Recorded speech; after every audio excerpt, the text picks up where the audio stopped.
सेवा विकास बँकेच्या कर्मचारी आणि ठेवीदारांच्या हक्कासाठी तुम्ही पाठपुरावा करत आहात। नेमका आज कामगार आयुक्त कार्यालयातले अधिकारी आलेत, मोठ्या संख्येने कर्मचारी पण आलेत, काय प्रकार आहे इथे, नेमकं धाड पडली, काय झालं?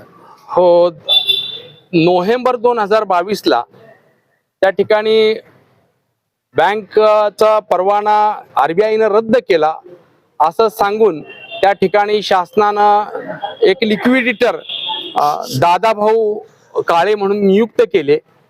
वास्तविक जरी परवाना रद्द झाला, RBI न परवाना रद्द केला असेल तरी याची कल्पना महाराष्ट्र कामगार विभागाला आणि महाराष्ट्र शासनाला देणं हे त्यांचं कर्तव्य असतं।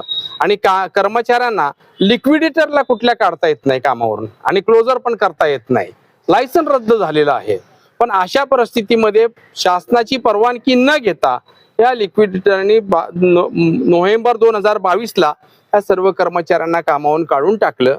आज त्या लोकांच्या वरती कर्ज आहेत, घरं भाड्या हप्त्यावर घेतलेली आहेत, गाड्या हप्त्यावर घेतले, मुलांचं एज्युकेशन चालू आहे आणि अशा परिस्थितीत अचानक सरकारची परवानगी न घेता त्यांनी कामावरून काढलं। 3 वर्ष आज त्यांना ते एक 15 दिवसात पुढच्या महिन्यात काहीतरी मी रक्कम तुम्हाला कॉम्पेन्सेशन देतो, फक्त ग्रॅज्युटीची रक्कम त्यांना दिली आणि काढून टाकलं। परंतु कॉम्पेन्सेशन जे त्यांनी लिगली द्यायला पाहिजे त्याला 3 वर्षात